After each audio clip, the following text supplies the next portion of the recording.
की रस्सी तुमने हाथ से क्यों छोड़ दी, अपने मुस्तकबिल की खुद इमारत तुमने तोड़ दी। फन के कुएं तुम्हारे सारे आज सूख गए, इल्म की नदी के ये किनारे आज सूख गए। वक्त अभी है तुम्हारा, बच्चों को पढ़ाओ तुम ना आगे बढ़ सके पर इनको तो बढ़ाओ तुम। मैं तुम्हारा मर्सिया सुनाने आज आया हूँ, सोए हुए शेरों को जगाने आज आया हूँ।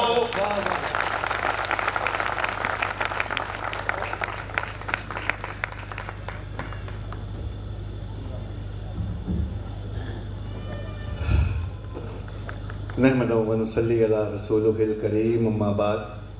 औज़ु बिल्लाहि मिनश शैतानिर रजीम, बिस्मिल्लाहिर रहमानिर रहीम। अल्लाहुम्मा रब्बि इश्रह ली सदरी व यस्सिर ली अमरी वहलुल उक़दतम मिन लिसानी यफ़क़हू क़ौली, रब्बि ज़िदनी इल्मा। अल्लाहुम्मा सल्लि अला सय्यिदना शफ़ीना नबीना हबीबना तबीबना मौलाना मुहम्मदिन बारिक व सल्लिम। सल्लु अलैहि सलातु व सलामन अलैका या रसूलल्लाह सल्लल्लाहु तआला अलैहि व आलिहि वसल्लम।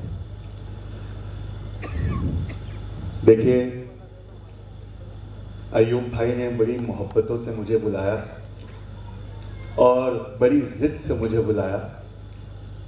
उनकी मोहब्बतों का एहतराम है कि मैं आज खंडवा में यहाँ खड़ा हूँ, और मेरे लिए बहुत शर्फ की बात है कि मैं जिन्हें वालिद की तरह मानता हूँ, हमारे ऐसे जनाब हाजी मकसूद साहब आज वो स्टेज पर जलवा फरमा है। शहर काजी साहब की खिदमत में, हमारे अब्दुल नबी साहब की खिदमत में और शहर के सारे मोतबर लोगों के बारगाह में अपना सलाम पेश करते हुए, खासकर अपनी माओं बहनों पे, मैं सीधा मुद्दे पे आता हूँ। एक्चुअली कहीं जब मेरे स्वागत करने की बात होती है तो मैं सोचता हूँ कि हज़रत उमर के ज़माने में मेरा स्वागत कैसे होता। 100 कोड़े मारे जाते हैं स्टेज पे बुला के। उसकी वजह यह है कि अगर तुम इतने स्वागत करने लायक हो तो कौम का इतना बुरा हाल क्यों है। अगर तुम्हें इतने फूल दिए जाएं, गुलदस्ते दिए जाएं, शॉल ओढ़ाई जाए और तुम्हारे बच्चे इस हाल में हैं, तो क्या तुम्हारा स्वागत 100 कोड़ों से नहीं होना चाहिए। मैं आपसे आज एक दरख्वास्त लेकर आया हूँ और 3 तरह की तालीम की एक बहुत बड़ी रिक्वेस्ट लेकर आया हूँ। अल्लाह ने एक दिल बनाया है और एक दिमाग बनाया है। इमाम ग़ज़ाली जो वक्त के सबसे बड़े फिलोसोफर थे, वो बहुत बेहतरीन कहते थे। वो कहते थे कि दिल बादशाह है और बादशाह वो होता है जिस पे किसी का हुक्म नहीं चलता। उस बात को समझने के लिए एक छोटा सा एक्सपेरिमेंट करके वहीं से शुरू करते हैं कि आप बैठे बैठे अभी अपने दिल से कहिए कि धीरे धीरे धड़क। देखिए कुछ हो रहा है क्या। बैठे बैठे कहिए अपने आप के दिल से कि धीरे धीरे धड़क। क्या वो आपका कोई हुक्म मान रहा? नहीं। लेकिन अब आप अपने दिल से कहिए जोर जोर से धड़क। कोशिश करिए, बोलिए उसको, गहरी सांस लीजिए, जोर जोर से धड़क। देखिए कुछ हो रहा है कि नहीं। क्यों? ये बादशाह है और ये सिर्फ बादशाहों के बादशाह की मानता है। मतलब हम अपनी माँ की कोख में आए थे जब हमें अल्लाह ने हुक्म दिया कि यहाँ धड़को। उस दिन से धड़क रहे और बिना छुट्टी लिए धड़क रहे। कभी गूगल करके पता करिएगा कि इंसान के अंदर कितनी नसें हैं, तो आपको गूगल 63,000 मील लंबी नसें दिखाएगा। सिर्फ इंसान के अंदर है, गुत्थम गुत्था है। और इस बादशाह का काम है बिना रुके लगातार धड़क कर 63,000 मील। कितना होता है? मील किलोमीटर से बड़ा होता है। 1.5 किलोमीटर का 1 मील होता है। कश्मीर से कन्याकुमारी तक 2,933 किलोमीटर, कश्मीर से कन्याकुमारी तक, और 63,000 मील नसें एक इंसान के अंदर। उसमें ये बिना धड़के खून की रवानी को जारी रखता है। ये बादशाहों का बादशाह है और ये बादशाह है और बादशाहों के बादशाह की मानता है। एक दिन ऐसा आएगा जब खुदावंद कुद्दूस इसे हुक्म देगा कि आज रुक जा। उस दिन ये रुक जाएगा, लेकिन उस दिन तक इस पर किसी का जोर नहीं चलता। साइंस पे वापस आता हूँ। प्रोफेसर हूँ, IAS को पढ़ाता हूँ। इसलिए आपको बताऊं कि अल्लाह ने सीखने के लिए इंसानों में न्यूरॉन्स रखे। यहाँ जो डॉक्टर हजरात बैठे हैं, जो स्कूलों में गए थे, उन्होंने पढ़ा होगा न्यूरॉन्स होते हैं जिससे हम सीखते हैं। लेकिन मैं कैसी तारीफ करूं अपने रब की कि इंसान के दिमाग में, बोलते हुए मेरे रोंगटे खड़े हो रहे हैं, आज रात को गूगल करके हर चीज चेक करना है। इंसान के दिमाग में अल्लाह ने 86 बिलियन न्यूरॉन्स दिए हैं। बिलियन का मतलब अरब होता है। सिर्फ इस दिमाग में 86 अरब न्यूरॉन्स हैं। और पता नहीं क्यों अल्लाह ने दिल में 40,000 न्यूरॉन्स दिए। अब आप सोचिए कि 86 अरब न्यूरॉन्स कितने होते हैं, अरब, और 40,000 न्यूरॉन्स कितने होते हैं। पर फिर मेरे रब ने पेट में, हमारी आंत के पास, आज गूगल करके रात को इस डायग्राम को देखना है, 500 मिलियन न्यूरॉन्स दिए। यानी इंसान ऊपर से लेकर, दिल से लेकर पेट तक अल्लाह ने सीखने के लिए बना है। आप समझ रहे हैं मेरी बात? इमाम गिजाली कहते हैं कि दिल बादशाह है और दिल का काम है अपनी रियाया को सिरातल मुस्तकीम पे रखना। पूछा रियाया कौन है? तो कहा तुम खुद हो, तुम्हारी अहलो अयाल हैं, तुम्हारे बच्चे हैं, ये तुम्हारी रियाया है, तुम बादशाह हो। और वो सिरातल मुस्तकीम पे तब रहेंगे जब तुम्हारा बादशाह जिंदा है। पूछा वो कौन है? कहा दिल। इस दिल का काम है क्या?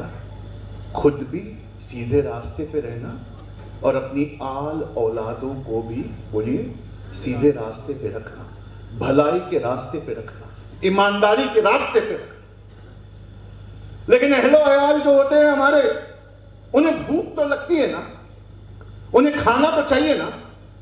उस खाने का और परवरिश का इंतजाम करने के लिए अल्लाह ने एक वजीर भी पैदा किया है, उसे हम दिमाग कहते हैं। बादशाह यहां बैठता है, वजीर यहां बैठता है। और अल्लाह ने बादशाह को यह हुक्म दिया कि इस वजीर को हमेशा अपने ताबे रखना, और इस वजीर से यह तवक्को है कि दुनिया में बिखर जाओ, फैल जाओ, सीख कर वापस आओ और अपनी रियाया के लिए हलाल की रोजी का इंतजाम करो। ध्यान से सुनना, हमारी कौम से गलती क्या हुई है वो सुनने लायक है। हम अपने बादशाह की जिंदगी को बरकरार रखने के लिए, इस बादशाह को जिंदा रखने के लिए यह जरूरी है कि हम कुरान को तफसीर से पढ़ें, हदीस को समझकर जिंदगी में उतारें। शहर के मुफ्ती साहब बैठे हैं, उनकी खिदमत में अर्ज कर रहा हूं कि मुझसे गलती हो तो मुझे कलमा पढ़ा लें। आपको पता है कुरान पढ़ने के लिए आई ही नहीं थी, कुरान जिंदगी में उतारने के लिए आई थी। उसे पढ़ने के लिए नहीं भेजा गया। वो हमसे उतर नहीं पाई, हम डर गए कि अब तो साहबा का दौर खत्म हो गया, ताबईन का दौर खत्म हो गया, हमसे ये खो ना जाए, इसलिए हमने लिख के रख दिया। वरना अल्लाह के रसूल उसे धीमे धीमे दिल पे उतारते, नमाज में खड़े होकर उसे दिल पे उतारते, अपने पीछे वाले सहाबाओं के दिल पर धीमे धीमे मध्यम मध्यम बारिश करते। ऐ भटके हुए दिल लेकर तरावी पढ़ने वालों, एक रात और एक तरावी में खत्म करने के लिए कुरान नहीं आई थी। वो खत्म करने के लिए नहीं आई थी, उसकी बारिश में नहाकर इस बादशाह को जिंदा करने के लिए आई थी। और अल्लाह रब्बुल इज्जत क्या प्यारी बात कहता है, मैं मोमिन के सबसे करीब तब होता हूं जब उसका सर सजदे में होता है। सही बात नहीं है कि मोमिन का सर जब सजदे में होता है अल्लाह हमसे सबसे करीब होता है। इस साइंस पढ़ने वाले की निगाह से देख लीजिए, सजदा भी क्या खूबसूरत चीज है। जब हम सजदे में जाते हैं तो बादशाह ऊपर और वजीर नीचे होता है। आपने कभी सजदा करके देखा है उसको? जैसे ही आपका सीना झुकता है वजीर जमीन को छूता है, बादशाह ऊपर होता है। और उल्टा जो मतलब निजाम हम देखते हैं वो सीधा हो जाता है। उस वक्त हमारा रब हमसे सबसे करीब होता है। ये 40,000 न्यूरॉन्स वाले दिल की जिंदगी कुरान और हदीस की तफसीरों से आती है। हमारी कौम की पहली गलती, हमने अपनी किताब को और हदीस को तर्जुमे और तफसीर के साथ पढ़ना छोड़ दिया। हमारी लाश जिंदा रही, हमारा बादशाह मर गया।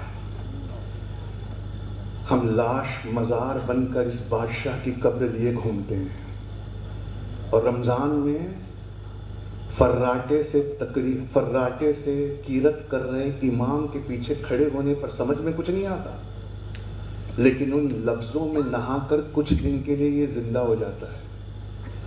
अयूब भाई, मैंने देखा है रमजान के बाद भी 2-3 महीना लोग नमाज पढ़ते हैं। क्यों? जिंदगी आती है। कहां से? उन आयतों की तिलावत से। सिर्फ तिलावत से इतनी जिंदगी है, तो सोचो तर्जुमे और तफसीर से पढ़ोगे तो क्या होगा। लेकिन जो मदरसे में गए बादशाह को जिंदा करने के लिए, वहां दिमाग, वहां दिल लगाकर पढ़ा, दिल को जिंदा करने के लिए, उनसे एक चीज छूट गई। वो मदरसे में थे, कुरान की आयतें थी, तफसीर का तर्जुमा था। बादशाह तो जिंदा हो गया, लेकिन ये वजीर यूनिवर्सिटी नहीं गया, तो ये वजीर मर गया। तो मदरसे से पढ़कर जो निकला उसने दिल तो जिंदा रखा, लेकिन उसको कमाई और अपने अहलो अयाल के खाने पीने और रहने के बंदोबस्त में कहीं वो पिछड़ गया। इसका ठीक उल्टा भी हुआ। हमारे नौजवान यूनिवर्सिटियों में पढ़ने गए और यूनिवर्सिटी की चकाचौंध में इतना खो गए, जब इस वजीर को बहुत अच्छी नौकरी मिली तो उसमें वो मस्त हो गए। वो कभी मदरसे में गए ही नहीं, किसी आलिम को बिठाकर घर में तर्जुमा तफसीर से पढ़ा ही नहीं। उनका वजीर ताकतवर हो गया, लेकिन बादशाह मर गया। तो ये कौम 2 हिस्सों में बढ़ गई। एक हमारे आलिम हैं जिनके बादशाह जिंदा हैं, जिस वजह से हमारा वजूद जिंदा है। वो आलिम, आप उनको बच्चा पढ़ने के लिए नहीं देते, उनका एक एहसान है आपके ऊपर। आप आलिमों के यहाँ बच्चा पलने के लिए भेजते हो। बोलिए, झूठ बोल रहा हूँ? क्या हम मदरसों में पढ़ने के लिए भेज रहे हैं? नहीं, हम पलने के लिए भेज रहे हैं। पैदा हमने किया, जिम्मेदारी नहीं समझ पाई तो आलिम के सर पकड़ा दिया। ऐसे ही है, आलिम मदरसे में इस बादशाह को जिंदा रखे हुए हैं, लेकिन जो मदरसे नहीं जाते, यूनिवर्सिटियों की चकाचौंध में खो गए हैं, उन्होंने वजीर को जिंदा रखा हुआ है।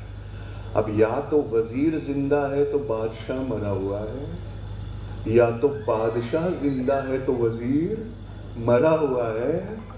इस वजह से इस कौम को इंसाफ नहीं मिलता है। लेकिन मैं जिस बात से खफा हूं वो ये है, हमारे यहाँ कुछ तो ऐसे हैं, ना वो मदरसे गए ना यूनिवर्सिटी गए। सरकार की रिपोर्ट कहती है सबसे ज्यादा पढ़ाई बीच में छोड़ने वाली कौम, सबसे ज्यादा पढ़ाई बीच में छोड़ने वाली कौम मुसलमान। किसी अंग्रेज फिलोसोफर ने लिखा था, जिसने स्कूल का दरवाजा बंद किया उसने जेल का दरवाजा खोल दिया। हम पढ़ाई बीच में छोड़ने वाली सबसे बड़ी कौम नहीं है, हम उसके साथ बेगुनाह जेलों में सड़ने वाली भी सबसे बड़ी कौम हम है। हम स्कूल छोड़ देते हैं एक छोटी सी आमदनी के लिए, क्योंकि हमारे घर पे घोर कहरनाक करीबी होती है। हम अपने वालिद का हाथ बटाने के लिए आते हैं, लेकिन जब पैसे आए तो लौट कर पढ़ना चाहिए था, हम उस पैसे में मदमस्त हो जाते हैं उस दिन तक, जिस दिन तक कॉरपोरेशन उठाकर हमारी दुकान नहीं फेंक देती या किसी पे एक झूठे इल्जाम में जेल में घसीट नहीं लिया जाता। बताइए इसमें से कौन सी बात मैं गलत कह रहा हूं? क्या आपने ये लाइन नहीं सुनी कि मदरसे जब तक बाकी है इस्लाम तब तक बाकी। इस्लाम की बका के लिए मदरसों का बाकी होना बहुत जरूरी है। क्या ये बात गलत है? मदरसे हैं तो इस्लाम है पक्का।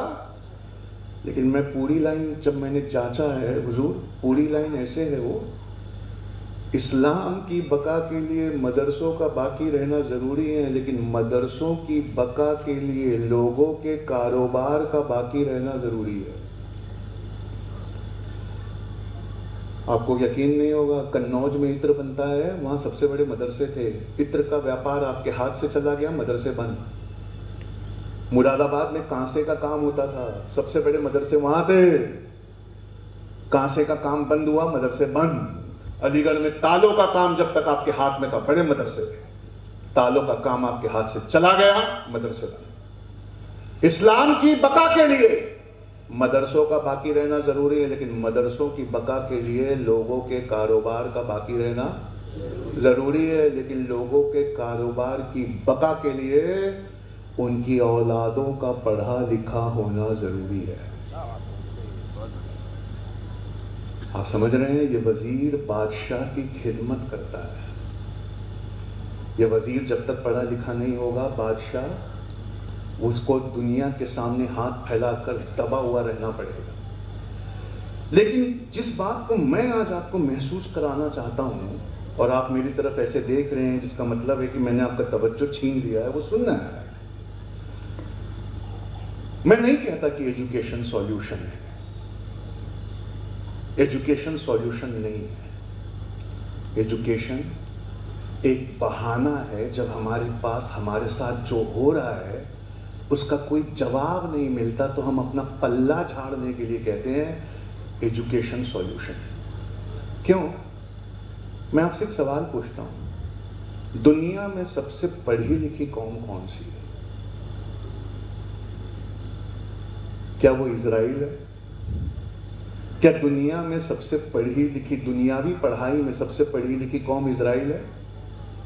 क्या वो इंसानियत के कोई काम आ रही है कि इंसानियत को बर्बाद करने के काम आ रही है? तो ये कहना कि हमारे बच्चे डॉक्टर, इंजीनियर, आईएएस, आईपीएस बन जाएंगे तो कौम का सॉल्यूशन आ जाएगा, गलत हुआ कि नहीं? क्योंकि आईएएस बनने वाले का दिल भी तो जिंदा, इंजीनियर बनने वाले का दिल भी तो जिंदा। मुझे आते समय एक बहुत खूबसूरत कॉलोनी दिखाई गई। कहा गया यहां मुसलमानों के सबसे पढ़े लिखे लोग रहते हैं। कौन से पढ़े लिखे लोग? वो जो पढ़ लिख कर अपनी बीवियों के साथ सेटल हो गए, वो पढ़े लिखे जो लौट कर अपनी कौम के पास वापस नहीं आए। आप कह रहे थे कि नीट के लिए इदारा खोलेंगे, मकसूद भाई कह रहे थे हमारे इतने बच्चे नीट पास हुए हैं। मुझे लगता है हमारी पूरी कौम एमबीबीएस है।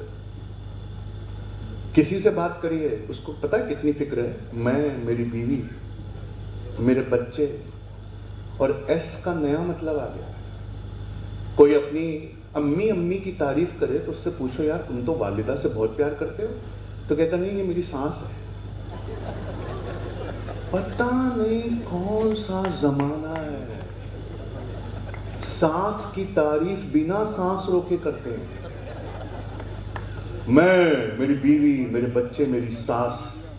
एक शेर सुनाता हूं, क्या पता आप समझ पाएंगे कि नहीं। बर्क गिरी गिरा करे, आग लगी लगा करे, जिसका चमन में कुछ ना हो फिक्रे चमन वो क्या करे। यही एटीट्यूड हमारी पूरी कौम का हो गया है। सही है?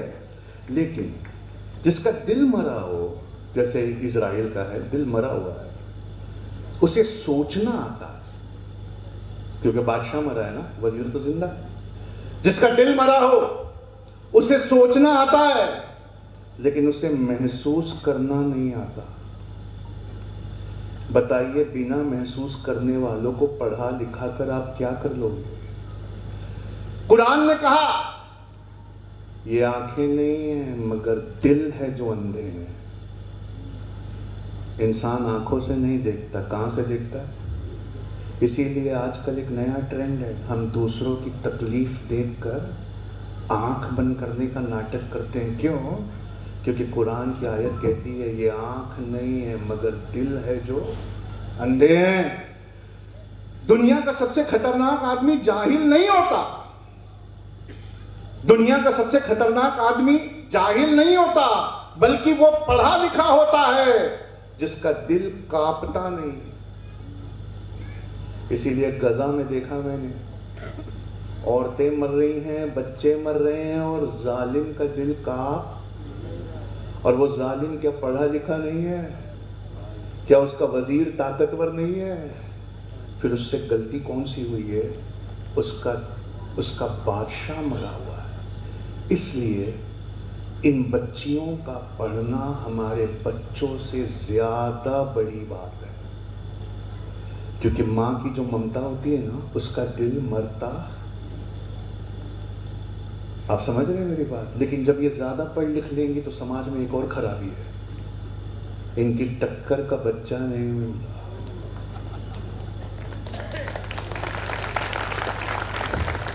मुझे इनाम बांटने बुलाया जाता है पूरी दुनिया में, मैं जाता ही नहीं। गया तो वहां एक ट्रेंड देखता हूं, 500 इनाम बंटवा रहे हैं, 400 बच्चियां हैं। इसका मतलब है 400 शादियां ऐसी होंगी जो शादियां नहीं, समझौता होंगी। क्योंकि टक्कर का लड़का मिलेगा नहीं। लेकिन मैं अपनी बच्चियों से एक अपील करना चाहता हूं, तुम खूब पढ़ना मेरी बच्चियों, और एक व्यापारी घर में शादी करना। तुम्हें तुम्हारी टक्कर का पढ़ा लिखा नहीं मिलेगा, लेकिन व्यापारी घर में, क्योंकि तुम अकेली पढ़ी लिखी होगी, इसलिए इज्जत सिर्फ तुम्हें मिलेगी। पूरा परिवार जैसे सूरज के चारों तरफ ग्रह घूमते हैं ना, एक पढ़ी लिखी डॉक्टर बहू के चारों तरफ पूरा परिवार घूमेगा। और तुम जब उस परिवार में कदम रखोगी ना, गारंटी है अगली नस्ल पूरी डॉक्टर या आईएएस पैदा होगी। पर तुमसे भीख मांगता हूं कि ये समझौता कम से कम इस नस्ल में तुम कर दो। दिल मर जाता है तो अक्ल खत्म नहीं होती, हथियार बन जाती है। दिल जब मर जाता है तो अक्ल खत्म नहीं होती, हथियार बन जाती है। काजी साहब, बहुत गहरी लाइन बोलने जा रहा हूं, शायद मुझे 2-3 बार रिपीट करना पड़ेगा।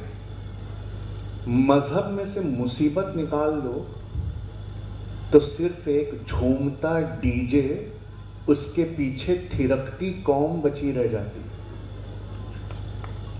जब मजहब में से मुसीबत निकाल दो तो एक डीजे रह जाता है और उसके पीछे थिरकती कौम रह जाती है। ये मुसीबतें आती हैं तुम्हारे दिलों को जिंदा रखने के लिए। इसीलिए खंडवा वालों को एक प्रोग्राम देखेगा। किसी ने शेर बजा दिया, मैं नर्वस हो गया कि मैं शेरों को जगाने आया हूं। ये कौम शेरों से भरी हुई है।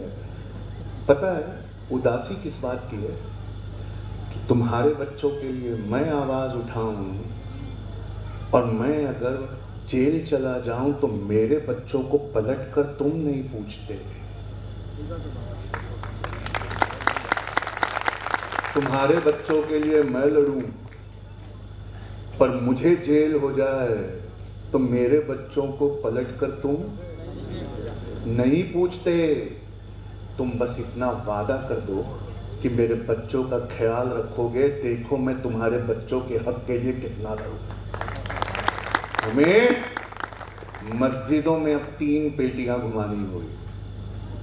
पहली मस्जिद का चंदा, दूसरा मदरसे का चंदा, और तीसरा कुरान की एक आयत से बोल रहा हूं, गर्दनें छुड़ाने का चंदा। जो बेगुनाह जेलों में है उनकी जमानतें करवाने का चंदा। जो फीस के अभाव में पढ़ नहीं पा रहे हैं उनकी फीस भरने का चंदा। जिनके घर तोड़े जा रहे हैं। एक और बहुत बड़ा वो दे रहा हूं वो मैं चाहता हूं कि इधर हो, मैं अपने वालिद की बारगाह में कहता हूं, मतलब रूहानी वालिद भी होता है ना। मुझे बोलते हुए वालिद इसलिए भी डर लगता है कि इनकी प्रॉपर्टियां बहुत है, कहीं ये ना समझे कि मैं दावेदारी कर रहा हूं। नहीं, जो बिना मांगे थे वो यहाँ बैठा है। आपको नहीं पता ये कितना बड़ा अल्लाह का वली है। आपको एक बात बताऊं, अल्लामा कमरुज़्ज़मान आज़मी जिनसे ये बैत है, मैं बैत हूं। उनके बेटे ने एक काम किया था यार, बहुत सुनने लायक। एडवोकेट वकार आज़मी साहब नाम है उनका। बॉस्निया में जीनोसाइड हुआ, मुसलमानों को गोलियां चला के मारी गई। 8000 मुसलमानों का कत्ल हुआ। उन्होंने क्या किया मालूम है? जो गोलियां उनके जिस्म से निकाली गई उसको पेन बनाकर पूरी दुनिया में बांटा। गोली के लोहे से क्या बनाई? कलम, और पूरी दुनिया में बांटा। मेरा एक प्रोजेक्ट है, जितने घर बुलडोजर से गिराए जा रहे हैं, तो एक दिन एक पेपर में फोटो आई, एक बेगुनाह का घर गिरा रहे थे, तो बच्ची दौड़ी, और बच्चियों तुम पे कुर्बान है हम लोग। एक बेगुनाह का घर गिरा रहे थे तो एक बच्ची दौड़ी और मलबे में अपना बस्ता बचाने पहुंची। उस दिन मेरा मन किया कि हर गिर रहे घर की ईंट जमा की जाए, उस मलबे में से उस ईंटों को फेंका ना जाए और हर ईंट जोड़कर एक यूनिवर्सिटी बनाई जाए। अगर गोली निकालकर कलम बनाई जा सकती है तो गिर रही ईंटों के मलबे से क्या एक यूनिवर्सिटी नहीं खड़ी की जा सकती? और फिर गिराने वालों को भी क्या पता शर्मिंदगी हो जाए कि इनके जितने घर ढाओ। ये तो उल्टा हिम्मत दिखाते हैं, उन ईंटों को जोड़कर ये अपने लिए इदारे बनाते हैं। मैं आपको एक बहुत जबरदस्त चीज ये बताऊं, एक जमाना था जब राज दिलवालों का था, और वो दिलवालों का राज लाने में आपके पैगंबर का बहुत बड़ा हाथ था। दिलों को जीतने वाला, ऊंचों में ऊंचा समझिए जिसे, उन ऊंचों से ऊंचा मोहम्मद, ला इलाहा इल्लल्लाह नहीं है कोई माबूद, मोहम्मदुर रसूलुल्लाह का मतलब पता है आपको? तुम जैसी भी नेकी और इबादत ले आना, अगर वो मेरे नबी के तरीके पर नहीं है तो तुम्हारे मुंह पे मार दी जाएगी। मिसाल दूं, ज़कात देना, कहते हैं ना, क्या कहना, ज़कात देना। ज़कात देते वक्त नफ्स खुश होता है, क्यों? देने वाले को रौब की निगाहों से इंसान देखता है, देखो मैंने तुम्हारी मदद की। अल्लाह के रसूल का तरीका अलग है, वो इबादत ही नहीं जिसमें नफ्स को तकलीफ ना हो। इसलिए मेरे आका कहते हैं पहले अपनी खानदान में ढूंढो, और खानदान में हमारा झगड़ा सबसे होता है, वहां ज़कात देने का मन। अगर आप चाहते हो कि आपको ज़कात का पूरा सवाब मिले तो अपनी खानदान में उस रिश्तेदार को ढूंढ के दीजिए जो आपको गाली देता है। तो जितनी गाली देता है, जितनी आपसे नफरत करता है, आप अपने दिल को कुचल के अगर उसको ही दी, उसी की मदद की, जानते हुए कि यह एहसान फरामोश है, तो इसका अज्र अल्लाह से ले ले। और सारी इज्जतें और जिल्लतें अल्लाह के हाथ में है। भूखा रहकर पेट पर पत्थर बांधकर दिलवालों ने राज किया, लेकिन दिलवालों का राज चला गया। अब दिमाग वालों का राज है। दिल मरे हुए हैं। मैंने सीरिया की हिस्ट्री में एक लाइन पढ़ी, आप लोगों को अगर जल्दबाजी हो, मैं ऐसे ही बोल रहा हूँ, और अगर सुनने में कुछ ज्यादा बोल रहा हूँ तो हाथ उठाएंगे तो मैं बैठ भी जाऊंगा, है ना? ऐसा नहीं ना, बोल सकता हूँ ना। आप पता है, जो कौमें नहीं पढ़ती, जो अपनी आवाज नहीं उठा सकती, जिन कौमों में वकील नहीं होते, रिपोर्टर नहीं होते, टीचर नहीं होते, प्रोफेसर नहीं होते, उन कौमों को अपना दुश्मन दिखाकर उनसे सियासी फायदे लिए जाते हैं। बहुत गहरी बात बताने जा रहा हूं, इसलिए नहीं समझे तो मुझसे पूछिएगा। दुनिया में हर साम्राज्य, हर बड़ी ताकत को पूरे वक्त एक दुश्मन की जरूरत होती है, और उस दुश्मन को दिखाकर उससे सियासी फायदा उठाने की जरूरत होती है। अगर दुश्मन खत्म कर दिया जाए तो हुक्मरानों से सवाल होते हैं, और सवाल अपने साथ इनकलाब लाते हैं। अयूब भाई, आप प्रिंसिपल एसोसिएशन के चेयरमैन है ना, तो आप समझोगे मेरी बात। हमारे एजुकेशन सिस्टम को डिजाइन करते वक्त हमें जवाब देने वाला बनाया गया, क्योंकि जवाब देने वाले कभी सवाल नहीं करते। 25 साल की एजुकेशन में सिर्फ जवाब देना समझ में आया तो हमने सवाल करना, और जब ज़हनो गुमान में सवाल उठने लगते हैं तो वो अनपढ़ कौम जो पढ़ने नहीं जाती उसको दुश्मन दिखाकर इलेक्शन पलटा दिए जाते हैं। मैं आपको एक एग्जांपल दूं इसका बहुत अच्छा। इजराइल पूरा मिडिल ईस्ट, इजिप्ट से लेकर यमन तक तबाह कर रहा है, उस एक कौम को दिखाकर जो जिसकी सबसे बड़ा गुनाह यह है कि उसने पढ़ना छोड़ दिया। अगर चाहते हो कि तुम्हारी आने वाली नस्लें कायम रहे तो हमें पढ़े लिखे ऐसे पैदा करने होंगे जो जमाने को ये समझाएं कि दुश्मन जिसे दिखाया जा रहा है उसकी तरफ मत देखो, उसे दुश्मन दिखाते हुए उसके पीठ के पीछे जो अमन खत्म किया जा रहा है उस तरफ देखो। हमें ऐसे पढ़े लिखे पैदा करने होंगे। उसके बाद बड़ा हथियार मारने वाला नहीं होता, बड़ा हथियार उस मारने की तफसीर करने वाले लफ्ज होते हैं। जब किसी का घर गिरा दो तो कहो कि ये आतंकी है, उग्रवादी है, ताकि उसका घर गिरने पर किसी को उसके साथ सहानुभूति ना हो। जो कौमें नहीं पढ़ती उनके लफ्ज कोई और डिसाइड करता है, और आपका घर गिर जाए या आपका बच्चा मॉब लिंचिंग में मर जाए तो वो अल्फाज देते हैं कि ये उग्रवादी था, ये आतंकवादी था जो मारा गया। जमाने को आपके साथ कोई हमदर्दी। हमें ऐसे पढ़े लिखे लोग पैदा करने होंगे जो लफ्जों का काबू उनसे वापस छीन सके। इसीलिए अल्लाह के रसूल के ऊपर जो पहली आयत आई वो पढ़ो दी, क्योंकि अल्फाज जिसकी खिदमत करते हैं वो हुकूमत करता है। अल्लाह चाहता था कि हुकूमत जिंदा दिल वालों के पास रहे, इसलिए पहली आयत क्या आई? इकरा। जो लफ्जों को काबू करता है वो धीरे धीरे दिमागों को काबू करता है। और मेरे को एक हदीस याद आई है जिसका मैं तफसीर, अपनी खुद की तफसीर बता रहा हूं। मैं, बहुत बड़े आलिम बैठे हैं, कहेंगे तो मैं तौबा करूंगा, लेकिन सुनना है। आप कभी अपने हिंदू दोस्त, गहरे अच्छे हिंदू दोस्त या सिख दोस्त या क्रिश्चियन दोस्त का मोबाइल लीजिएगा और अपने मोबाइल के बाजू रख के देखिएगा। आपका यूट्यूब कुछ और दिखाता है, उनका यूट्यूब कुछ और दिखाता है। आपके यूट्यूब में आपको मजलूम दिखाया जाता है जिसपे जुल्म हो रहा है, पूरी हमदर्दी होती है आपके फीड में। उनके फीड में यह दिखाया जाता है कि आप इसी लायक, आपके साथ यही होना चाहिए।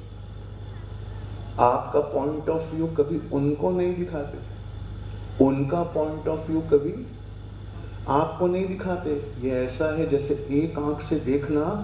सोचिए इस बात को समझाने के लिए कि एक वक्त ऐसा आएगा जब फीड अलग अलग होगी, हम कुछ और देखते होंगे, हमारे अहले बिरादरान जो उस तरफ है वो कुछ और देखते होंगे। मेरे आका ने ये कहकर समझाया था कि दज्जाल काना होगा। जिस फीड को हम देख रहे हैं कानी नजर से देख रहे हैं। आपके फीड में आप चुनाव जीत रहे हो, आपके फीड में ईरान जीत रहा है, उनकी फीड में, आप समझ रहे हैं। और इसने दिलों पे कब्जा कर लिया है। मैंने अपनी बच्चियों की बहुत तारीफ की है। एक बुराई सुनाता हूं। हमारी सारी माएं, हमारी घर की बहुएं और बेटियां इंस्टाग्राम की चमक में खो गई हैं। अल्लाह के रसूल क्या प्यारी बात बता गए। दज्जाल की जन्नत जहन्नुम होगी और उसकी जहन्नुम दरअसल जन्नत होगी।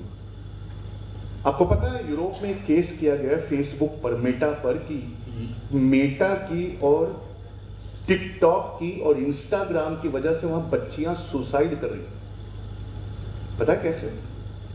आपने देखा होगा आजकल, पहले खाने से पहले बिस्मिल्लाह पढ़ते थे, अब खाने से पहले फोटो खींचते हैं। पहले हज के वक्त खाने काबा पे ध्यान होता था, अब हज के वक्त मोबाइल। वो दिन में 5 खूबसूरत फोटो इंस्टाग्राम पे डालता है। 24 घंटे में 5 पल, 23 घंटे 59 मिनट 55 सेकंड वो बुराई में है, लेकिन वो 5 सेकंड के 5 पल ऐसे दिखाता है कि हमारी बच्चियां उसको देख के डिप्रेशन में आती। हम अपनी नेमत को नेमत समझना भूल जाते। तुम्हारे पास माँ बाप है, आंखें, सांसें, ये नेमत है। कहते नहीं अब्बा ये हमेशा घूमने जाते, हम तो कभी घूमने नहीं जाते। अब्बा वो हमेशा नई गाड़ी लेते, हम तो कभी नई गाड़ी नहीं लेते। अब्बा वो हमेशा बाहर खाने जाते हैं, हम तो कभी बाहर खाने नहीं जाते। हमने अपनी नेमत की बेकदरी शुरू कर दी है। और जो लोग ये डाल रहे हैं ना अयूब भाई, अभी बीच में ना एक इंस्टाग्राम का बहुत बड़ा आर्टिस्ट था, 46 लाख फॉलोअर थे। वो गाड़ी में निकला और रोने लगा। वो लाइव गया, 8000 लोगों ने उसको ज्वाइन किया। कहता है तुम सब मेरे फॉलोअर हो, लेकिन आज तुम में से एक नहीं है जिसको मैं अपना दुख बता सकूं। अपनी मां को कहता है कि मां अगले जन्म में मुझसे जरूर प्यार करना। सोचिए 46 लाख फॉलोअर जिसके हैं, उसका ये हाल है कि उसकी मां से उसकी बात। क्या मां जन्नत नहीं है? लेकिन वो जन्नत जहन्नुम होगी, और फॉलोअर्स जहन्नुम है, लेकिन वो जन्नत की तरह दिखाई दे रहे हैं। और फिर वो ले जाके गाड़ी क्रैश कर देता है। हमें अपने बच्चों के दिलों को जिंदा करके दज्जाल की इस फितने से बाहर निकालना। आपको पता है दिल्ली में एक जगह है उत्तम नगर, जहां भी एक कांड हुआ था, याद है? वहां एक 70 साल के बुजुर्ग से पूछा गया कि आप सारी जिंदगी उत्तम नगर में रहे, क्या आपको कोई डर लगा? आपके साथ किसी ने कुछ किया? कहा कभी किसी ने कुछ नहीं कहा। क्या अब आपको डर लगता है? कहते हैं हाँ मुझे डर लगता है। पूछे कैसे? 70 साल कुछ नहीं हुआ तो अब क्यों डर लगता है? तो कहा नहीं मुझे बस डर लगता है। पता है क्यों डर लगता है? क्योंकि हर 5वां फीड वही नफरत भरा आने लगा है। इससे रिश्ते टूटने लगे हैं और ये रिश्ते बिखर गए हैं। जो दरारें थी उसे बड़ा करके दिखाया जा रहा है। हमें ऐसे पढ़े लिखे पैदा करने होंगे जो इन दरारों का जवाब दे सके, इन दरारों को भर सके। जब आप कहते हो ना कि हमें पढ़े लिखे चाहिए, तो वो डॉक्टर इंजीनियर नहीं चाहिए जो अपनी फैमिली को पीवीआर में घुमा के बाहर खाना खिला के वापस आके आराम करे। हमें ये वाले पढ़े लिखे चाहिए जो अपनी कौम की फिक्र करे और आवाज उठाए। आपको पता है, एक बहुत गहरी बात बताता हूं मैं आपको। ये बनावटी दुश्मन जिसको पढ़ना नहीं आता, जिसके पास पैसे नहीं हैं, जिसकी आमदनी अच्छी नहीं है, इसको दिखाकर हाकिम पीछे से खजाना खाली करते हैं। ठीक उस वक्त जब एप्स्टेन फाइल्स के इल्जाम ट्रंप पे लगे और नेतन्याहू पे करप्शन का इल्जाम लगा, इन दोनों इल्जामों में जांच ना बैठे इसलिए उन्होंने ईरान पर हमला कर दिया। और हमारे यहाँ कोई इतिहासकार नहीं है, वरना अगर हम हिस्ट्री लिखते तो पहली लाइन सुनने लायक थी। दुनिया का सबसे ताकतवर देश अमेरिका और इजराइल, आपको याद होगा, उन्होंने पहला हमला बच्चियों के स्कूल पर किया। आप सोचिए 175 मासूम जाने ली। पूछा क्यों ली? तो कहा हमने इसलिए ली ताकि ईरान के सामने भागने का रास्ता ना हो।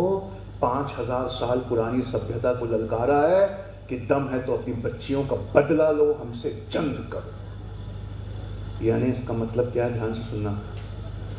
ये इदारे के लिए खड़े हुए और पैसे मांग रहे थे ना, ये इदारा नहीं खड़े कर रहे हैं, आने वाली नस्लों के लिए उम्मीद खड़ी कर रहे हैं। और जो आपका दुश्मन है वो चाहता है कि हर तरह की उम्मीद खत्म हो जाए। अभी वक्त रहते वक्त है खंडवा वालों, इदारा इदारा नहीं होता, एक उम्मीद होती है। इस उम्मीद में अपनी ईंट हमें लगानी पड़ेगी। आपको मालूम है कि जब कौमें सरहद की तरफ देखती हैं, दुश्मनी की तरफ देखती हैं, मैं बीच में एक बार ट्रेन से गया तो मुझे अपना बचपना याद आया। ट्रेन के बाथरूम में जब जाओ तो कुछ गंदा लिखा होता था, पता नहीं किसको इतनी फुर्सत होती थी, याद है आपको? चलती ट्रेन में वो पेन से कुछ गंदा लिखता था। मैंने नोटिस किया आजकल कोई नहीं लिखता, तो मैंने पूछा कोई क्यों नहीं लिखता? तो एक ने क्या प्यारा जवाब दिया, कहा कि इन सबको आईटी सेल में नौकरी लग गई, अब ये फेसबुक पे गंदा लिखते हैं, इसलिए अब बैठकर बाथरूम में कोई गंदा नहीं लिखता। लेकिन आपकी हिस्ट्री को दोबारा लिखा जा रहा है, सिलेबस लाकर आपका इतिहास ही बदला जा रहा है। जो महान है उस पे चुटकुले बनाओ। आपने अकबर के दरबार में, पहले आपने अपना सिलेबस देखा है? बच्चों का सिलेबस देखा है? क्या उसमें हिस्ट्री रहता है? अरे हाँ कि ना? ज्योग्राफी रहता है, म्यूजिक रहता है, आर्ट एंड क्राफ्ट रहता है, वोकैबुलरी इंग्लिश रहती है। आपको नहीं पता, अकबर जो थे उनके दरबार में 9 रतन बैठते थे। उन 9 रत्नों को गाने बजाने वाला बोलकर हमें ये पढ़ाया गया। ऐसे ही है ना, अकबर इतने ज़हीन थे, वो 9 रत्नों को रखते थे ताकि ये 9 सब्जेक्ट सिलेबस में शामिल हो सके। उन 9 रत्नों का काम होता था कि मुगलिया सल्तनत के सिलेबस में ये सब्जेक्ट दाखिल हो। लेकिन जो कौमें नहीं पढ़ती अपना इतिहास, उनके बुजुर्गों को ऐसा दिखाया जाता है कि एक बीरबल उन्हें लाजवाब करके हर बात में हरा देते थे। तो जब हमारा बच्चा बड़ा होता है तो अकबर को कैसे याद रखता है? कैसे? अरे वो जो बीरबल से हार जाते थे। आपको पता है मैसूर के पास केरला में, कभी गूगल करके देखना, छोटी जात जिन्हें कहते हैं आज, उनकी औरतों को ब्लाउज पहनने की मनाही थी। उन्हें अपना वो जगह जिसने माँ के कोख से जब हम सब पैदा हुए हैं तो जिस जगह से हमने शीरखारी की है उस जगह को ढकने का इजाजत नहीं थी। एक औरत ने इस बात से इतना खफा हुई, आते जाते बड़ी जात उस पर टॉन्ट किया करती थी, उसने अपना स्तन काट कर एक मठ के सामने फेंक दिया। जब ये खबर पहुंची है टीपू सुल्तान को तो उनसे बर्दाश्त नहीं हुआ, उन्होंने आकर वो हक वापस दिलाया है ब्लाउज पहनने का। और जो जमींदार ये करते थे ना, उन जमींदारों की जमीनें छीन कर इन किसानों में बराबर बराबर बांटी। एक हमारे माननीय है जिन्होंने कहा था कि स्विट्जरलैंड से पैसा लाकर बराबर बराबर खाते में बांटूंगा, तो हर एक के खाते में कब बांटेंगे वो तो आने वाले हैं दिन। लेकिन एक हमारा राजा था जिसने बांट दिया था। इस इतिहास को मत पढ़ो, मत पढ़ो। तुम्हारे बाप दादाओं की हिस्ट्री ऐसे ही मिटाई जाएगी। इंडिया को पहली मिसाइल देने वाले का नाम क्या है? टीपू सुल्तान है। आधुनिक इंडिया को पहली मिसाइल देने वाले का नाम क्या है? एपीजे अब्दुल कलाम है। कौन है सर? मुसलमान है। आपने कभी नहीं सोचा पंक्चर वाले के सामने अब्दुल वर्डी क्यों लगाया गया? ताकि ये कौम एपीजे अब्दुल कलाम से ना पहचानी जाए। अयूब भाई, हमें ऐसे पढ़े लिखे पैदा करने होंगे जो हमारा इतिहास वापस लाकर हमें दे। मुफ्ती साहब, आम पढ़े लिखों से इस कौम का कुछ भला होने वाला? एक तो ये कौम पढ़ती ही नहीं। किसी ने खड़े होकर इस आवाम की सच्ची तारीफ की, कहा संडे के दिन बिना दावत के इतने लोग आके बैठ गए। इसमें हमारा हाथ भी नहीं, हमारे माननीय का हाथ है। पिछले 10 साल में उन्होंने ऐसी बेहतरीन चीजें हमारे लिए की हैं कि अब हम भी फिक्रमंद हो गए हैं। जितना हम जगे हैं पिछले 10-15 सालों में उतना कभी जगने वाले नहीं थे। लेकिन मैं आपको एक बहुत बड़ी बात बताना चाहता हूं, ध्यान से सुनिए। मैंने देखा है कि कमजोर और ताकतवर दस्तखत करते हैं। कमजोर की दस्तखत मजबूरी में होती है, ताकतवर की दस्तखत इत्मीनान में होती है। ये दोनों दस्तखत बराबर नहीं होती। जब मैं अपने वतन को देखता हूं तो जिस कानून से हम मदद मांगने जाते हैं, जो नहीं पढ़ते लिखते हैं उन्हें कानून भी मदद नहीं करता। उस अदालत में इंसाफ कैसे मिले जहां एक को जंजीरों में लाया जाता है और दूसरे को काफिले में? हमें एक इदारा कायम करना होगा। बहुत हो चुके डॉक्टर और इंजीनियर, और डॉक्टर और इंजीनियर की नौकरियां कितनी जा रही हैं? कल के अखबार में आया है 30,000 इंजीनियर को ओरेकल ने कल सुबह निकाला है। पढ़ा आपने? हमें वो वाले नौकरी करने वाले चाहिए जिनके कलम से इंसाफ मिलता है। हमें वकील चाहिए, जज चाहिए, कलेक्टर चाहिए, कमिश्नर चाहिए।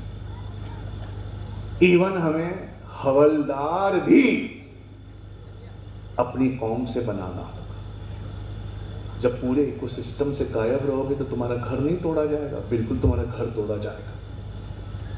अब जो बात मैं आपके सामने रखना चाहता हूँ, जिस बात पे मैं चीज़ों को ख़त्म करना चाहता हूँ, वो ये है, ध्यान से सुनना। क्या आपको लगता है कि सरकार के हाथ में हुकूमत है? हाँ ना? किसी भी देश की हुकूमत, अरे बोलिए ना, किसी भी देश की हुकूमत उस देश के सरकार के हाथ में होती है। रॉन्ग। ये सरकारें चुनाव लड़ती हैं और चुनाव महंगे हैं, इसलिए भी मुसलमानों को कोई टिकट नहीं देता। कहते हैं कि तुम जीत के नहीं आओगे। पूछा पहले से कैसे मालूम? कहा यार वो तुम्हारे पास 2 नंबर का पैसा नहीं है, और चुनाव हमेशा 2 नंबर के पैसों से लड़ा जाता है। हाकिमियत और हुक्मरानी सरकार के पास है कि उन अमीरों के पास है जो चुनाव को फंड करते हैं? क्या दुनिया का सबसे ताकतवर इंसान ट्रंप है कि वो मुट्ठी भर बैंकर है जिन्होंने ट्रंप से ईरान पे हमला करवा दिया? आप बताइए ना, कौन है ताकतवर? सरकार है क्या? सरकार जहां दस्तखत करती है उसके ऊपर का एजेंडा कोई और तय करता है। पूछा कौन तय करता है? जवाब वो सुनने लायक है, वो जो बेतहाशा कारोबार करके सिर्फ प्रॉपर्टियां नहीं खरीदता बल्कि लौट कर अपने कौम के भविष्य में इन्वेस्ट करता है। इसलिए अल्लाह ने 500 मिलियन न्यूरॉन गट में रखे। गट समझते हैं ना, पेट के अंदर होता है गट। पूछा ये गट में क्या स्टोर होता है? तो पहले सुनना, दिमाग में क्या स्टोर होता है? दिमाग में स्टोर होता है दुनियावी पढ़ाई, दिल में स्टोर होती है दीनी पढ़ाई, लेकिन गट में वो तजुर्बे स्टोर होते हैं जिससे हम गुजरते हैं। कितना पढ़े लिखे हैं? इन्होंने भी खड़े होकर बताया 10वीं तक। कितने पढ़े लिखे हैं? 10वीं तक। 300 इंजीनियर इनसे तनख्वाह पाते। पूछा मकसूद भाई कौन सी पढ़ाई पढ़ के आए आप कि पढ़े लिखे आप क्या नौकरी करते?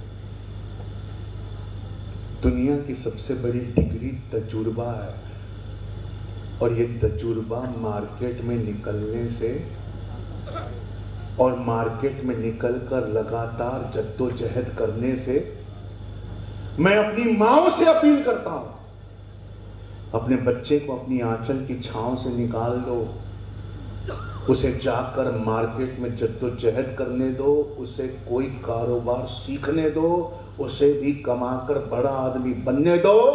अगर उसका बादशाह जिंदा हुआ तो लौट कर वो भी अपनी कौम की फिक्र। लेकिन कोई कितना बड़ा बिजनेसमैन बनता है तो उसको समझने के लिए एक लाइन है, वो उतना बड़ा बिजनेसमैन बनता है। आप जिस भी कमरे में जाएं वहां पे जो सबसे बड़ा आदमी होगा वो होगा जिसने सबसे ज्यादा धोखे खाए। आपको अपनी औलादों को धोखा खाने से रोकना, आप समझ रहे हैं क्यों?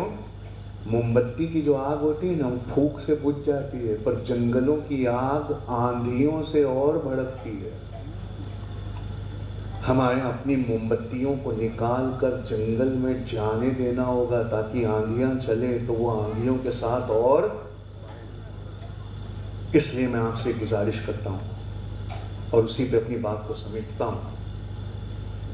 एक, अपने बच्चे को दुनियावी एजुकेशन, उसके वजीर को ताकतवर करने के लिए स्कूल, कॉलेज और यूनिवर्सिटी भेजें। और ऐसी वैसी यूनिवर्सिटी से नहीं चलेगा, तो वहाँ भेजने के लिए 1 ईंट दें, 1 स्क्वायर फीट जगह दें, पर वैसे कोचिंग इंस्टीट्यूट हमें खंडवा में लाने।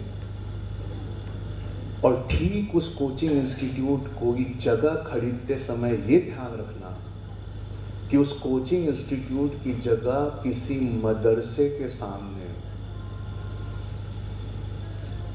ताकि जब वो कोचिंग करके निकले तो 1 घंटा अपने बादशाह पर भी मेहनत करने जाए। और फिर पहली नौकरी जितनी भी छोटी हो उसे उनमें जाकर जद्दोजहद करने देना, ताकि तीसरी तालीम पेट की भी आए। पता नहीं क्यों, आखिरी बात बताना चाहता हूं, पता नहीं क्यों मेरे आका ने बार बार कहा सूरह कहफ पढ़ो, सूरह कहफ पढ़ो, सूरह कहफ पढ़ो। मैंने सूरह कहफ बहुत पढ़ के देखा कि इस जमाने का क्या सॉल्यूशन है उसमें। तो सूरह कहफ का पहला किस्सा याद है क्या है? 7 ईमान वाले होते हैं, गुफा में जाकर अपने ईमान को बचाने के लिए बंद हो जाते हैं। क्या आप और मैं कल की स्कूल और ऑफिस छोड़कर किसी गुफा में जाके बंद होने को तैयार है क्या? लेकिन एक जगह है, हमारा घर, हमारी तकिया, हम उसे ही गुफा बना सकते हैं। पता है कैसे? इसको स्विच ऑफ करके।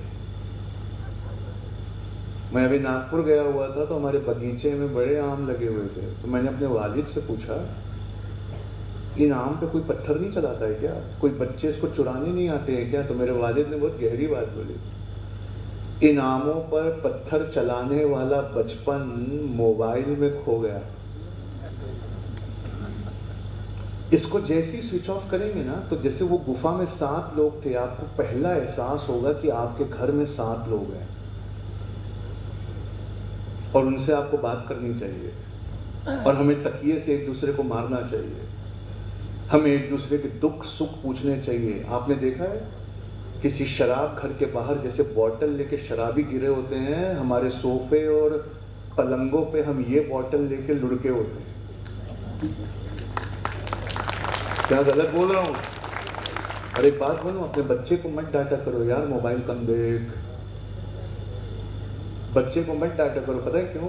बच्चे को वो डांट रहा होता है जिसने बच्चे से 5 मिनट पहले अपना मोबाइल बंद किया होता है। गूगल, यूट्यूब, टिकटॉक, मेटा, लाखों इंजीनियर है जिनका सिर्फ एक काम है, आपके बच्चे का ध्यान चुराना।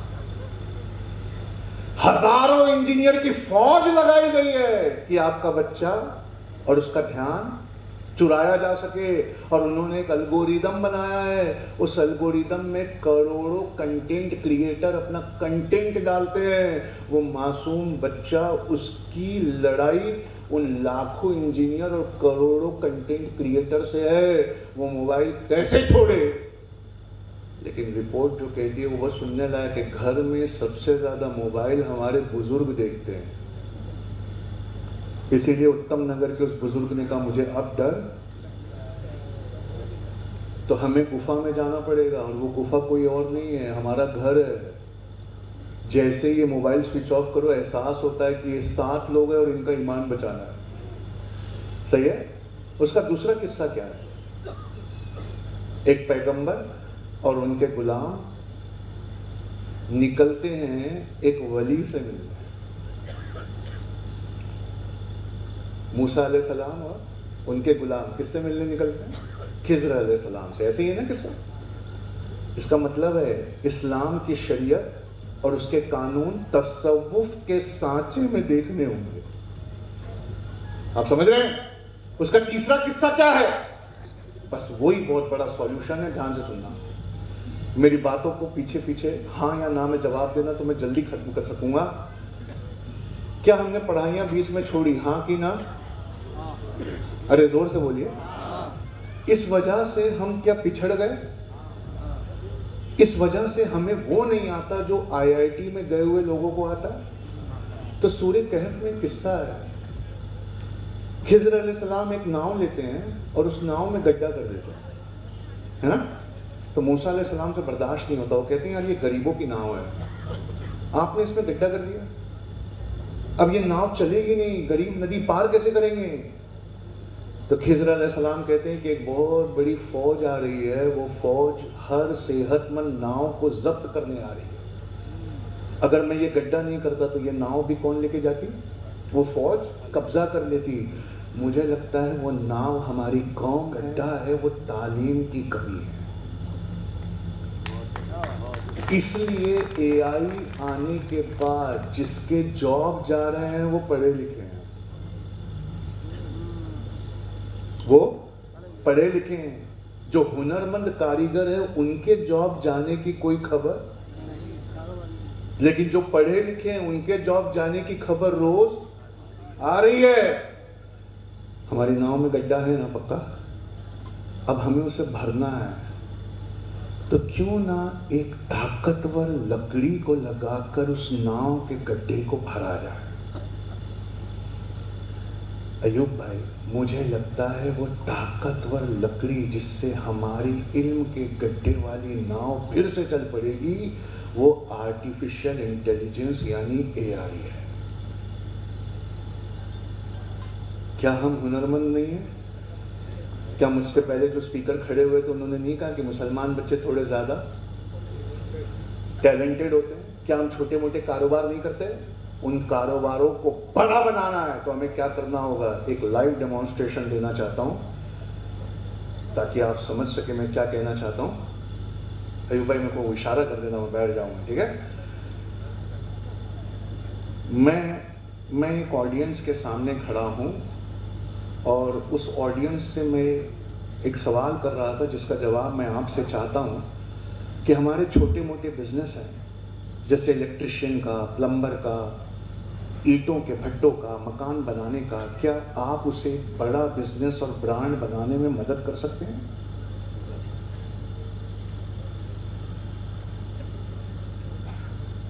मैं आपकी मदद करने के लिए तैयार हूं, लेकिन याद रखें असली बदलाव आपके हाथों में है। मैं मार्गदर्शन, नीति और सुझाव दे सकता हूं, लेकिन मेहनत, जुनून और ईमानदारी से अपने छोटे व्यापार को ब्रांड बनाने का काम आपको करना होगा। मैं आपके साथ मिलकर एक एक कदम पर विचार करूंगा। हर इंसान जो बड़ी यूनिवर्सिटी में और आईआईटी में गया और आईआईएम में गया और वो जो भी जानता है और वो जो भी बड़ी बड़ी यूनिवर्सिटियों और किताबों से पढ़ कर आ रहा है, अगर मैं आपसे उसके जैसे सवाल पूछूं तो क्या आप मेरी रहनुमाई करेंगे? मैं आपकी हर तरह के सवालों पर साथ रहूंगा, चाहे वो किसी बड़ी यूनिवर्सिटी से निकले ज्ञान हो या जिंदगी के बेहद निजी। मेरा मकसद यही है कि हम साथ में सोचें, मिलकर समझें और मैं आपकी रहनुमाई करूं, चाहे सवाल कितने भी बड़े हों। तो क्या मेरी ड्रोन बनाने की फैक्ट्री नहीं है? मैं एक इलेक्ट्रिशियन हूँ, लेकिन आप मुझे ड्रोन बनाने की डिज़ाइन को पूरा विस्तार पूर्वक समझा सकते हैं?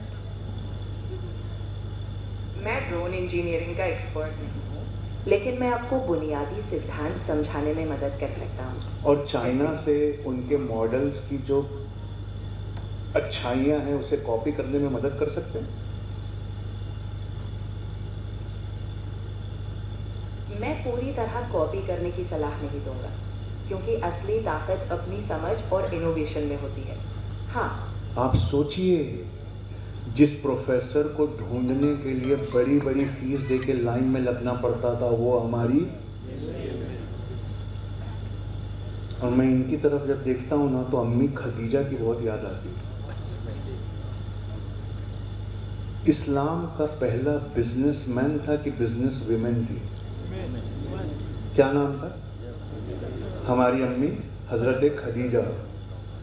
इस्लाम में अपनी पहली दौलत वक्फ करने वाली कौन? अपने घर को पहली यूनिवर्सिटी बनाने वाली कौन? जब अल्लाह के रसूल पे पहली वही आई तो उस विश्वास को पक्का करने वाली कौन? क्या वो अपने ज़माने की सबसे बड़ी बिजनेस विमेन थी कि नहीं? तो एक सॉल्यूशन देना चाहता हूँ अयूब भाई, आप करके दिखाइए तो मैं हर साल आऊँगा। ऐ लड़कियों के बापों, तुम्हारा नाम लेके हदीस क्यों बनाई गई मालूम है? कि जिसकी 3 बेटियां हो और उसने उसकी परवरिश की हो तो वो जन्नत में वो वालिद मेरे साथ। वालिद पता है क्यों कहा गया? क्योंकि जो भी बच्ची पढ़ी लिखी मुझे मिली उसकी सिर्फ एक वजह थी, उसके वालिद का उस पर पूरा विश्वास था। वरना माएँ, खालाएँ, फुफुएँ, दादियाँ सबसे पहले मना करती है बच्चियों को पढ़ाने के। क्या कहती हैं? अरे ज्यादा पढ़ लिख लेगी लड़का, अरे इसकी शादी की उम्र हो जाएगी दुनिया, अरे इसे आईएएस देने भेज रहे हो, 10 साल निकल गए तो इससे शादी। पर बाप खड़ा होकर कहता है नहीं, मेरी बच्ची कलेक्टर, मेरी बच्ची डॉक्टर बनेगी। ऐ वालिद, मैं तुमसे कहता हूं, अपनी बच्ची की शादी के लिए जो तुमने जमा किया है ना, और उसकी शादी का जो बजट है ना, उससे एक अच्छा लड़का जो हमारे नबी की सीरत जैसा हो उसका व्यापार खोलो। और उस व्यापार की सारी प्लानिंग उस पढ़ी लिखी बच्ची के हाथ में है। हम अपनी बच्चियों से व्यापार इसलिए नहीं करा पाते थे क्योंकि हमारे आलिमों को यह डर था कि बेपर्दगी होगी। लेकिन बाहर तो मोहम्मद इब्न अब्दुल्ला सल्लल्लाहु अलैहि वसल्लम को निकलना होगा ना, और घर में ये एआई चलाना बच्ची खदीजा के हाथ में होना चाहिए। यानी दिन भर तुम्हारी कौम में सिर्फ पढ़ी लिखी बच्चियां मिल रही हैं, टॉप बच्चियां कर रही हैं, पढ़ाई में आगे बच्चियां जा रही हैं।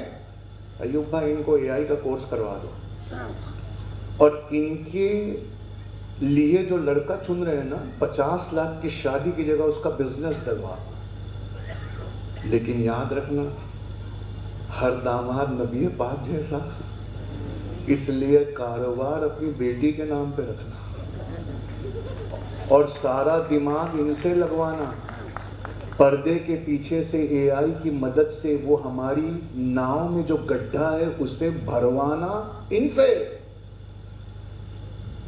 मुझे लगता है कि अब इस कौम को अपने अंदर कारोबारी पैदा करने होंगे, बड़े ब्रांड, बड़ी फैक्ट्रियां एआई की मदद से पैदा करनी होगी। क्यों?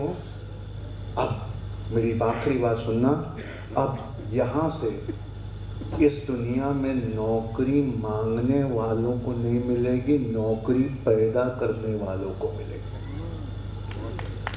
हजरत निजामुद्दीन औलिया रहमतुल्लाह अलैह एक जगह से गुजरे तो एक आदमी बेहोश था, उसके मुंह पे पानी के छींटे मारे तो वो जग गया। पूछा बेहोश कैसे हुए? कब भूख लगी है, 2 दिन से कुछ नहीं खाया इसलिए बेहोश हो गया। तो आपने अपने पास से जो खाना था वो खिलाया?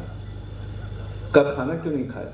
कल 3 दिन पहले शेर को शिकार करते देखा, शेर ने पेट भर खाया फिर हट गया, फिर शेरनी अपने बच्चे लेकर आई, उसने पेट भर खाया, फिर लकड़बग्गे आए, गीदड़ आए, लोमड़ी आई, फिर चील और गिद्ध आए, फिर कौवे आए, फिर कुत्ते आए, फिर चींटियां आई। शिकार शेर ने किया था, लेकिन इतने लोगों की रोजी रोटी का इंतजाम अल्लाह ने कर दिया। तो मुझे लगा मेरी भी रोजी रोटी का इंतजाम, इसलिए मैं सब कुछ छोड़कर यहाँ बैठ गया। और देखिए मेरे रब ने सुन लिया, आज आपको भेज दिया। हजरत निजामुद्दीन औलिया रहमतुल्लाह अलैह मुस्कुराया और कहा, एटीट्यूड का फर्क है। तूने लकड़बग्गे देखे, कुत्ते देखे, गिद्ध देखा, चील देखी, चींटियां देखी, काश तू शेर देखता जिसने शिकार किया, खुद पेट भर खाया, अपनी औलादों को खिलाया और न जाने कितने घर चलाए। तो ये वक्त आ गया है जब हमें और डॉक्टर इंजीनियर नहीं चाहिए, अब हमें नौकरी देने वाले मकसूद भाई जैसे कारोबारी चाहिए। और इस कारोबार को खड़ा करने के लिए 2 चीज़ों की कमी थी बेटा। एक पैसे की कमी थी, पर हमारे शादियों के खर्च कोई देख ले तो कहे कि ये दुनिया की सबसे अमीर कौम है। हम दुनिया की सबसे गरीब कौम है, लेकिन हमारी शादियों के खर्च को कोई देख ले तो क्या कहे? ये दुनिया की सबसे अमीर कौम है। उन शादियों के खर्च को उठाकर हमें कारोबार खुलवाने होंगे और उन कारोबारों को अपनी बेटियों के नाम से अपने दामादों पर भरोसा करके सौंपना होगा। और इनसे ये तवक्को है कि आने वाली जनरेशन को नौकरियां ये देंगी, और इनसे ये तवक्को है कि एआई का इस्तेमाल करना ये सीखेंगी या यहाँ सीखेंगे। जब तक हम कारोबारी नहीं होंगे, ना हम मदरसे बचा सकते हैं, ना पॉलिटिक्स में किसी को टिकट दिलवा सकते हैं। एक ही चाबी है जिससे हर ताला खुलता है आजकल। ट्रंप से ईरान पे हमला करवाया जा सकता है अगर आपके पास, आप समझ रहे हैं? तो हमें अपने आप कारोबारी पैदा करने होंगे।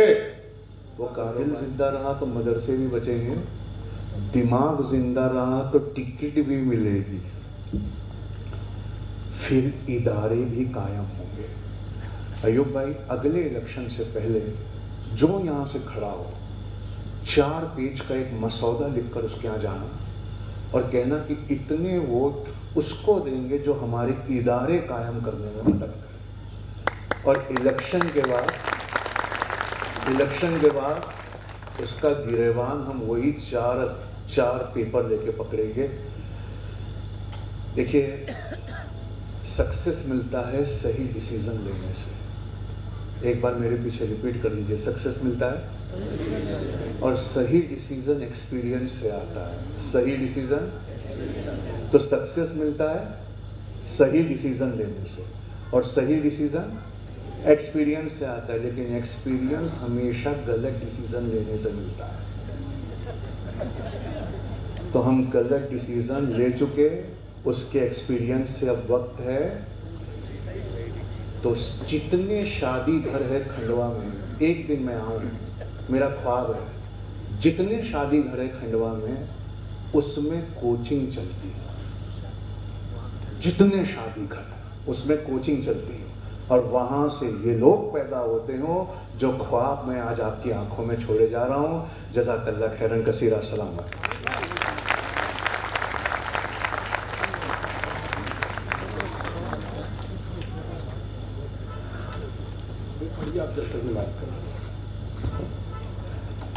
थोड़ा और एक 15 मिनट बैठे आप, मिजाज नहीं बना, 15 मिनट बैठे, इंशाल्लाह बहुत फायदा लेके जाएंगे।